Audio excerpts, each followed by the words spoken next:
Before I get started, I'd like to thank the Lake Superior Libraries Symposium for this opportunity to present an aspect of my work I don't get much time to talk about. My name is Nat Gustafson Sundell. I'm a collections librarian, primarily focused on collection development and outreach, licensing, and coordinating technical and collection services. Most of my research is on collection analysis or procedures leading to more effective collection management, and that work is both valuable and satisfying, but teaching is just more fun. Please let me take this opportunity to recognize that we live, work, and learn in the homeland of the Dakota people and whose language frames our name, Minnesota State University, Mankato. It's not always easy to follow along during a presentation. If you'd like your own copy of these slides, along with my notes, please go to link.mnsu.edu/image resources with no space between image and resources. I'll provide this link again at the conclusion. I will also provide a link to this video. That's link.mnsu.edu/image resources with no space between image and resources. Minnesota State University Mankato is a regional public university serving about 14,000 FTE students. We're the largest university in the Minnesota State system and unique within Minnesota State for the extent of our graduate programs and international student body. The university has 130 undergraduate and 85 graduate programs and is recognized by the Council on Undergraduate Research as one of the top 20 universities in undergraduate research in the United States. Most recently, the university enrolled over 1,600 international students from 96 countries. The library has a tight collections budget, of course, comparable more or less to peer regional public universities with an undergraduate focus, although we aspire to meet an array of needs stemming from our unique profile. Today, I'm going to present the contents of an image resources workshop I provide to art and design students, although the application isn't limited to art and design. Basically, I'm going to describe anyone's rights and responsibilities when using image resources found online or in print for creative projects, which can include commercial products. I won't talk about scholarly rights and responsibilities to image resources because that topic is covered pretty well elsewhere. I suppose I should also mention that I'm not a lawyer. None of what I'm going to say here is legal advice. I will be sharing a teacher's opinions, though. I'll admit right off the bat that the workshop is more fun than this presentation because students investigate the resources as I present them, and they often have fun sharing what they've found with the rest of the class as I call them to come up and take over the podium. I wish we could do that here, but of course we can't. This workshop originated about a decade ago. Actually, I started work on an image resources library guide primarily for scholarly purposes. The library had canceled Art Store a year or so before I started. In my first year, the dean of the library asked me, as the librarian liaison to the art and design department, to follow up on any dangling needs. I created the first iteration of the Image Resources Library Guide and communicated with my colleagues in the Art and Design Department, which includes several programs, both creative and scholarly. To my surprise, the folks who showed interest were the professors from the creative programs, especially graphic design. I adapted the workshop to meet their needs. Because the graphic design students needed to understand the implications of incorporating image resources in their own commercial products, that also became a focus of the workshop. What follows is a somewhat condensed expository version of the workshop. I think the information here could be useful for secondary school students, public library patrons, and students of other colleges and universities. To begin, please navigate to the library's website, library.mnsu.edu. You don't have to follow along on your computer, but it will be useful for you to be able to find the library guide I'm going to demonstrate today. Once you are at the library's website, please scroll down and click on the yellow button labeled Class and Subject Guides. You'll need to find the link to the library guides under the category of Art. The guides are listed in alphabetical order. Today we are concerned with image resources, so please click on the link labeled Image Resources. The landing page for the Image Resources Library Guide provides some directional information. We're really only concerned today with two tabs. First, we'll be looking at the tab labeled Using Images. Later, we'll spend some time on the tab labeled Find Online Images. Please note my contact information on the far right. Please feel free to contact me with any follow-up questions. If you know of any good image resources, I'd love to hear from you. To be honest, I haven't updated the list of resources recently because they are meant primarily to serve as examples, to start you thinking about how to find and use image resources responsibly on your own, but I'm always interested in adding more. Let's start by clicking on the tab labeled Using Images. When you look for image resources to use, you need to be aware of your legal rights and restrictions to use those resources. Basically, there are 4 domains to be aware of. For any given image, you will need to understand which domain applies and act accordingly. I will briefly discuss each of the 4 domains, but first, let me clarify. When I use the word domain, I'm not speaking formally or technically. We could as accurately say there are 4 categories of rights, but I fell into the habit of using the word domain in part because I am very keen to direct students to the public domain, so I wanted the word to stick.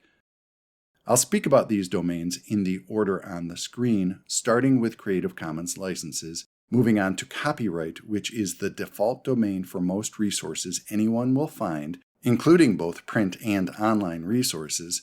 Then we'll get to the public domain and commercial licenses. To get started with Creative Commons licenses, I'll click on the link on the screen. Creative Commons licenses are very easy to use and understand. While copyright is a default category for many kinds of creative products, Creative Commons licenses are optional. When applied by creators to their work, these licenses replace copyright. There are many distinct types of Creative Commons licenses which provide a range of different kinds of rights for users of the licensed works. When looking for images in the Creative Commons domain, you will need to pay attention to the specific license type applied to the image you are interested in using. The CC-BY license provides the most generous grant of rights, including the right to profit from the usage of the image, so you can use images under a CC-BY license for commercial products. The CC-BY-SA license also provides for commercial applications, but the user must be aware that they are then obligated to make their own derivative works available under the same license. Later in this presentation, I'll talk a little bit about how to search for images under these licenses. There are also more restrictive Creative Commons licenses, so it's important to avoid assuming that you can use the image just because it's under any Creative Commons license. You need to pay attention to the specific license applied to any given image. As I mentioned before, you will want to look for CC-BY and CC-BY-SA licensed images if you are making a commercial product. For other creative projects, some of the other licenses are just fine, but you should read the fine print. Aside from learning to understand your rights to use images under Creative Commons licenses, every creator of content should get in the habit of applying Creative Commons licenses to their own works. It's easy to do and free. You just need to supply a reference to the license of your choice. Let's move on to copyright, which we should assume applies if no other domain applies. We should also assume copyright applies to all print resources, unless they have possibly entered the public domain, which I'll also talk more about later. Generally speaking, it's right to assume that you should not use images under copyright for your creative projects, especially if they will be commercial products. Under the law, some kinds of uses of copyrighted works are allowed. This is called fair use, but fair use is meant to be limited in application. As a rule of thumb, I think if you are going to profit from using an image under copyright, then you should be ready to be sued, but other factors do apply. You should also beware never to hinder or limit the original creator's use of their own work to make a profit. As an example, because I teach this class in a room next to our library's Educational Resource Center, which includes the children's books, I might ask the students if they think it would be all right to use images in children's books for their own creative projects.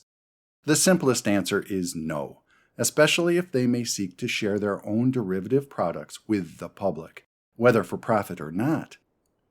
Not only would we need to worry about any effective derivative use on the creator's market, but we should also consider the possibility that the owners of the rights will be protective of their rights.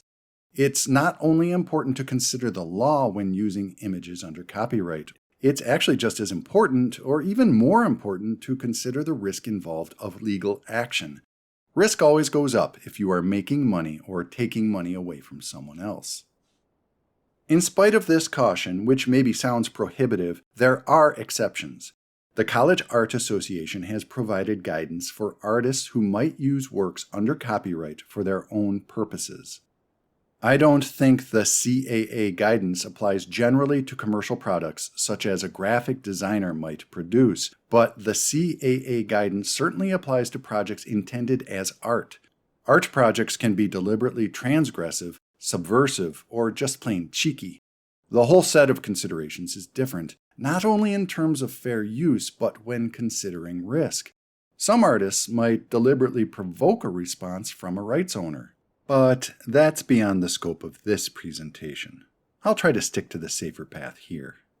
By the way, when people talk about copyright and fair use, they usually spend more time talking about the 4 factors for considering whether a use is actually fair use. The factors are listed on the screen.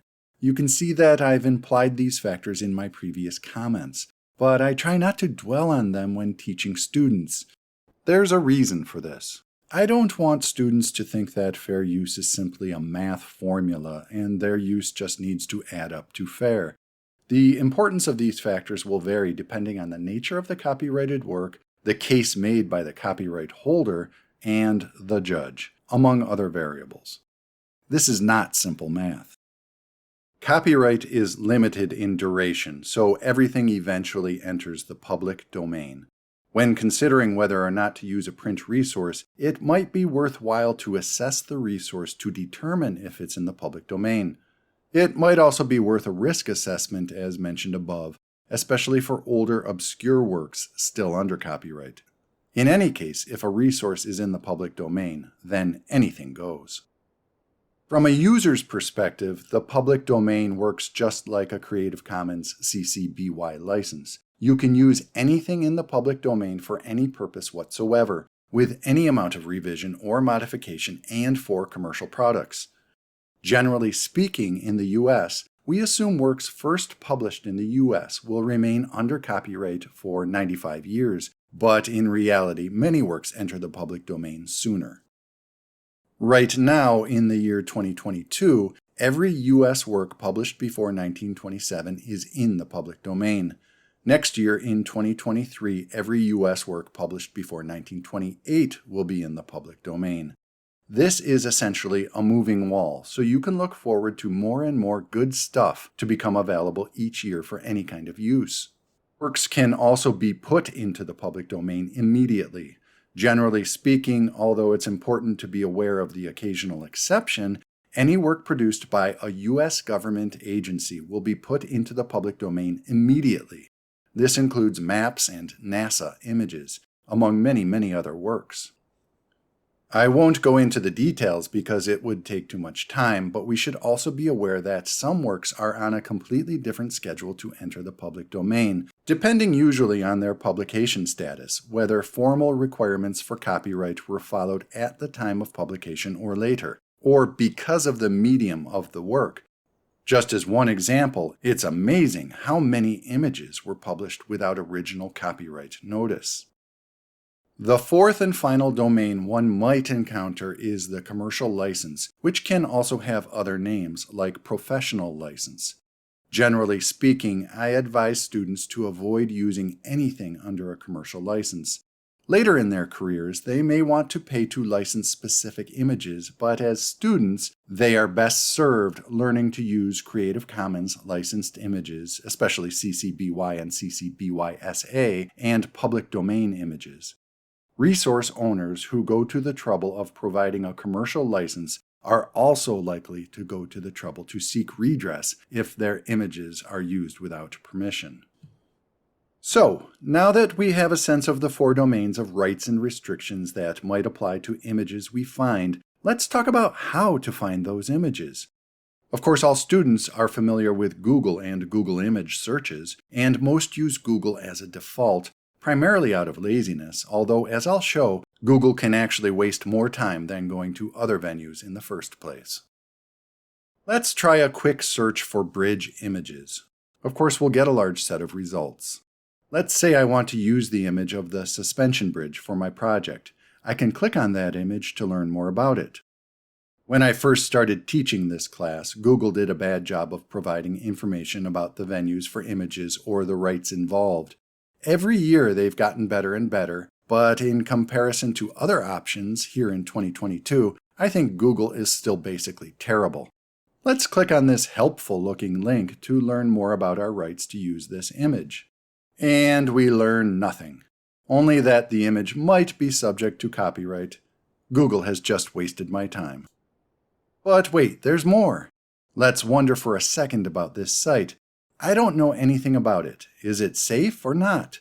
The only way to get the image or learn more about my rights to use the image is to go to the site, but by doing so, I might put my device at risk. The truth is that image venues can be malicious, maybe especially those innocuous and helpful-looking sites serving clip images and stock photos, which are often venues for pirated images which were originally under copyright or commercial license, so it's just a bad idea to use them. Let's back up and find out if Google provides any safer or time-saving means to help me find images. There's this useful-looking Tools button I can click. By clicking on Tools, I get more options to filter my search results. The problem here is that the filter is close to meaningless. If we recall that there are many types of Creative Commons licenses, some of which provide generous rights and some which don't, then this filter is going to be almost pointless. In my view, the worst part of this is that Google is probably harvesting good data from better venues, like Flickr, but they're rendering Flickr's good data into a single useless heap. Okay, so let's cool down and try another Google search. Maybe we'll find a good reason to use Google.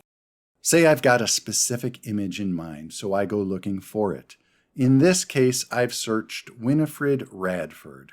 Google returns her portrait, which I happen to adore, as the first result. That's a great use of Google. I click on the image to learn more. I see it's at the British National Portrait Gallery, which I also happen to know is a safe and legitimate site. I click through to get a better image. And upon navigating the site, I see that there's an option to use the image. Great! I'm almost done. I click on the link. And it tells me I'll need a professional license. I've just wasted my time. Or maybe not, if this image really is the only image that will do.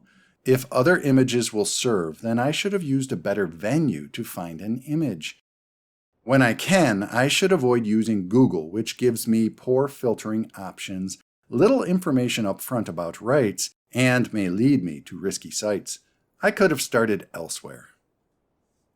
So let's consider other options than Google. Other image venues can be safer and faster to use than Google, or some image venues might not be faster to use, but they might be more inspiring, simply because they allow for a different kind of browsing experience.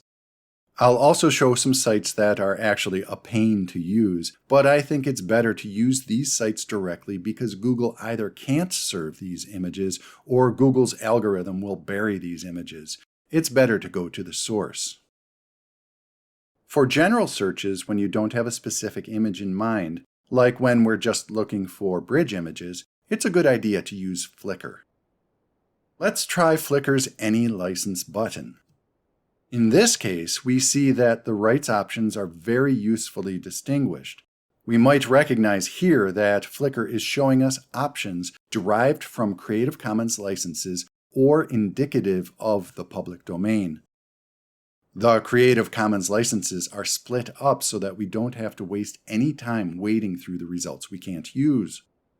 So I've filtered on images which can be modified and used for commercial products.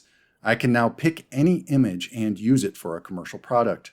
What could be more convenient?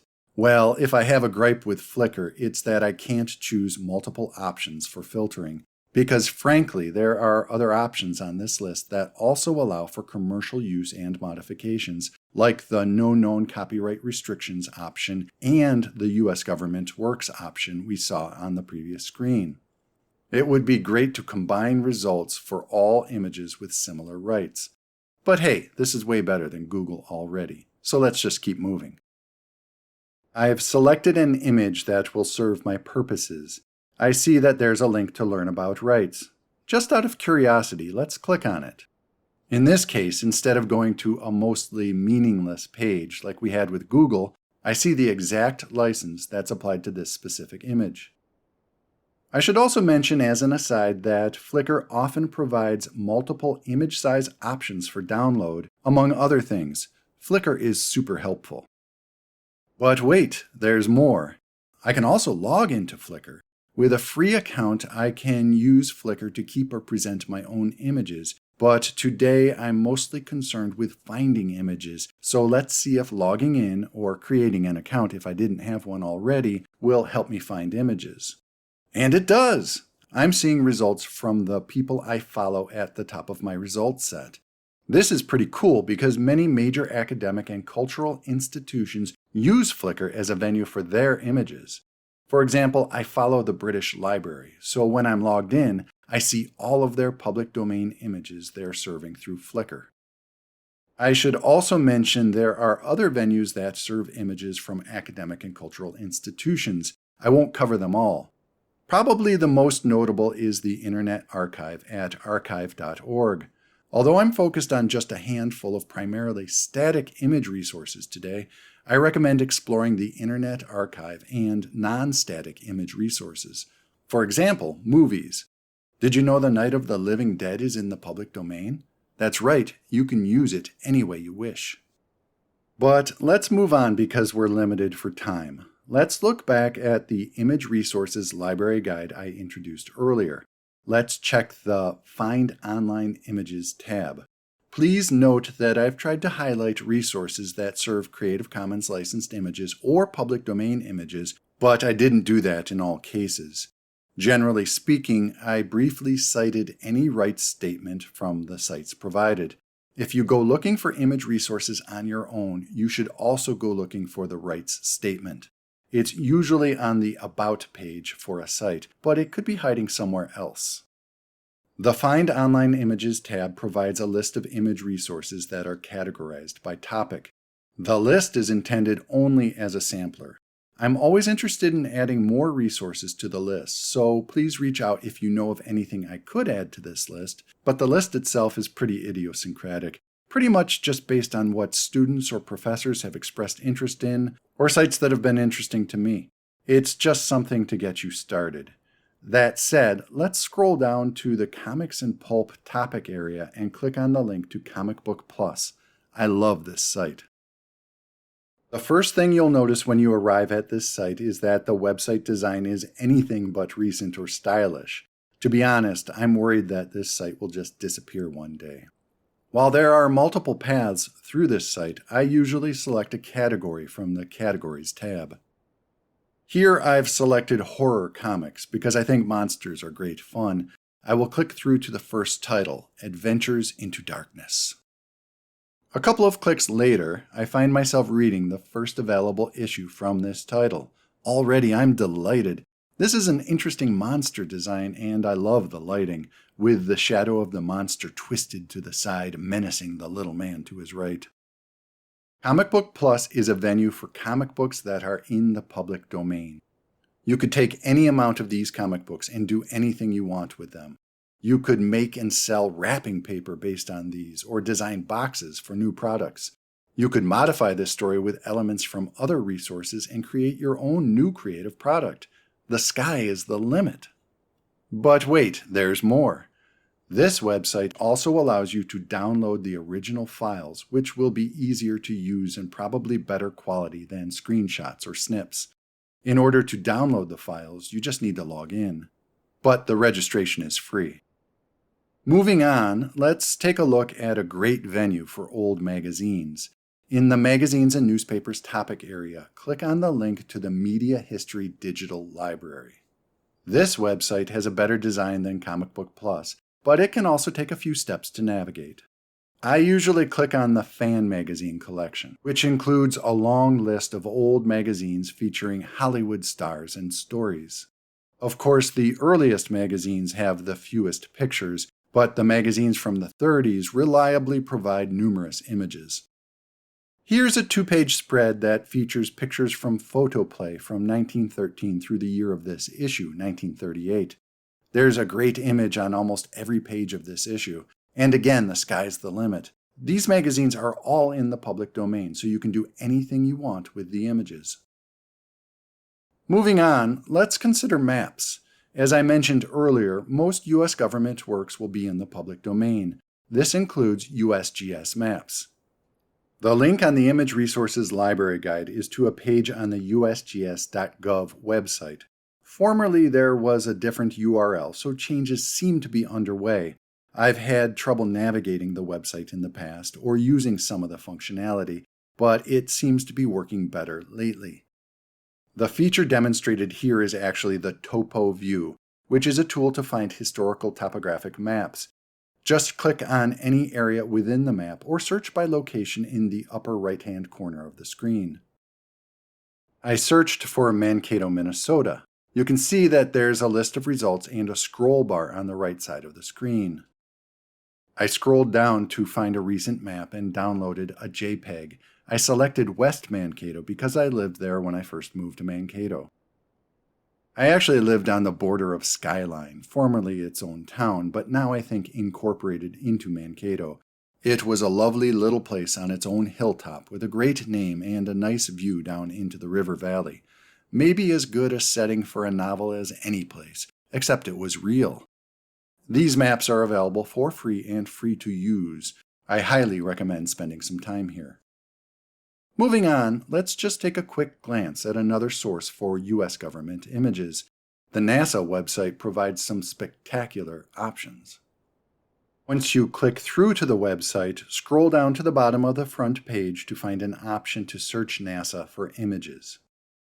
Here I've searched for images of or relating to Jupiter, my third favorite planet.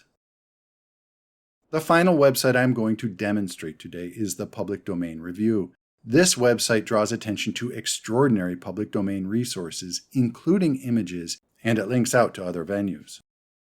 This is absolutely one of the best websites anywhere for any reason. Students and professors always love to browse the collections, and I often invite students to demonstrate what they find. Simply by browsing the Public Domain Review, anybody could be inspired in their own creative projects. We'll start by clicking on Collections. You can see that there's a variety of resources available to browse, but today let's stick to images.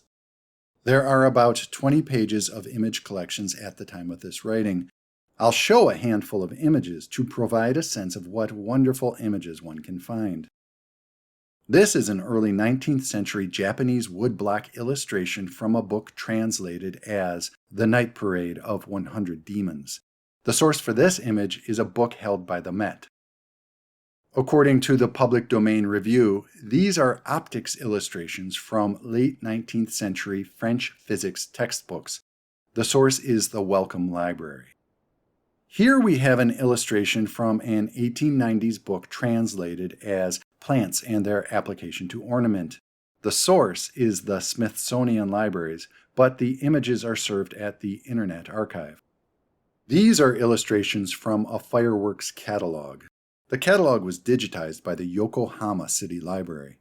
As a child, I was afraid of the noise of fireworks and the press of crowds, and maybe I still am, but there's something about this catalog that seems almost magical to me, like a spellcaster's grimoire.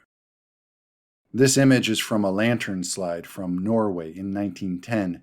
If you're not familiar with the medium, I suggest you look it up. It's a wonderful rabbit hole to go down. One of the professors I work with is a typographer. In fact, I teach the image resources classes most often to the Typography 1 students. I had never been very attuned to typography before the image resources workshop, but now, of course, I pay much closer attention, especially to the typography on the covers of old science fiction books and LP record albums. My own educational focus was in the literary arts, so I was really drawn to the poetry of these chromatic wood type specimens. The source here is the Columbia University Libraries, again served by the Internet Archive. For all of these images, I've mentioned the source. I can do this because the Public Domain Review provides links to the original sources, as well as other information. If you get nothing else from this presentation, and if you weren't already aware of the Public Domain Review, my highest recommendation is simply to visit this site and have some fun, if you can find the time. Before concluding this presentation, I want to talk just a little bit about searching for image resources on your own. I mentioned earlier that you'll want to be careful to investigate your rights. There's usually a page with a rights statement, or if not, there may be a pricing menu, which of course tells you that the images are under a commercial license. For example, let's say I stumble across the Illustration Archive as I'm searching for images. How should I go about determining if I can use this image? In this case, it's very easy. You just need to check the About page. On the About page, upon scrolling down, I learned that the images are all in the public domain. The location of the rights statement can vary depending on the website. There can also be a mix of rights. Over time, you will develop an instinct for where to look for rights. For AP Images, the first place I checked was under Creative. The menu under Creative will not stay open for long enough for me to get a picture, but there are two options. One can navigate to rights-managed images or to royalty-free images. And actually, all roads lead to the same database interface, with tabs for rights-managed images or royalty-free images, among other options. Here's one of the rights-managed images available for a price. This looks to me like something that could be found in the public domain, for example from the British Library. Many of the other AP images are just photos of average quality. I can imagine finding substitutes via Flickr or from the royalty-free side of AP Images. Anyway, the point here is just to show you that most sites will provide some means for you to investigate your rights and options to use the images served. If there isn't a clear rights statement, then I'd take that as a bad sign and I'd stay away. Of course, you may also find a print image you want to use. As I mentioned earlier, your assumption should be that copyright applies unless the work has entered the public domain. It can be difficult to ascertain if a work has entered the public domain or not, depending on its age and whether it's clearly marked as copyrighted. For example, I have a personal creative project to digitize science fiction book covers. I then make videos using the images. I read aloud the text from the back cover and I tell a brief story inspired by the cover, but not connected to the actual text of the book. I think, in many cases, I'm working with public domain images because the images themselves are not marked as copyrighted, and I'm often working with books from before 1977. In many cases, the images are not even credited in the books. However, I'm not certain these images are in the public domain, and I haven't tried very hard to figure it out, even though I'm posting to YouTube. I'll explain why in a moment. If it's not possible to determine if a work is under copyright, and if you're really hankering to use the image, then you can proceed to a risk assessment, which may involve trying to measure your use in terms of the 4 factors which were displayed in the copyright section of this presentation.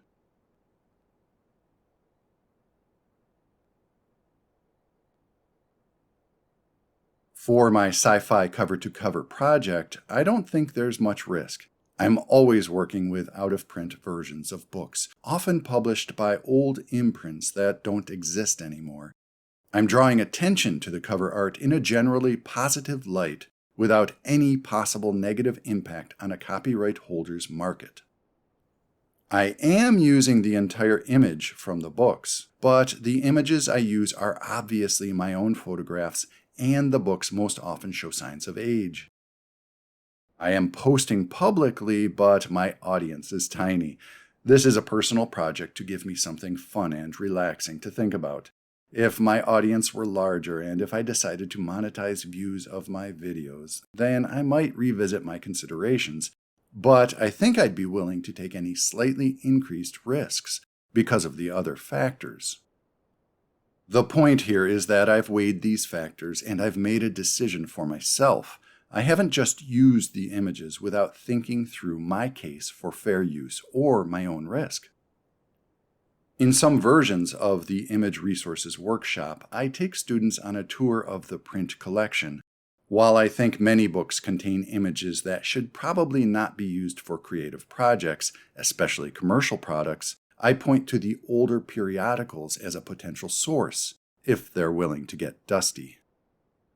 Unfortunately, good collections of mass-market paperbacks, such as romances, westerns, mysteries, and so on, are not common, and my library contains none, but these could provide some interesting possibilities.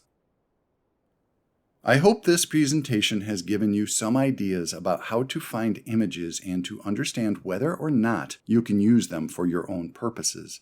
I encourage you to explore on your own now or revisit the Image Resources Library Guide for ideas.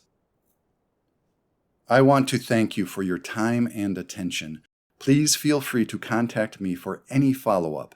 As I've mentioned a couple of times, I'm always interested in adding sites to this library guide, so please think about sending ideas my way.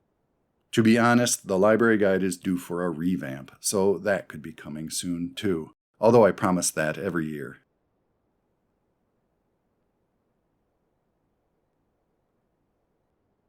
And here is the link to the slides again.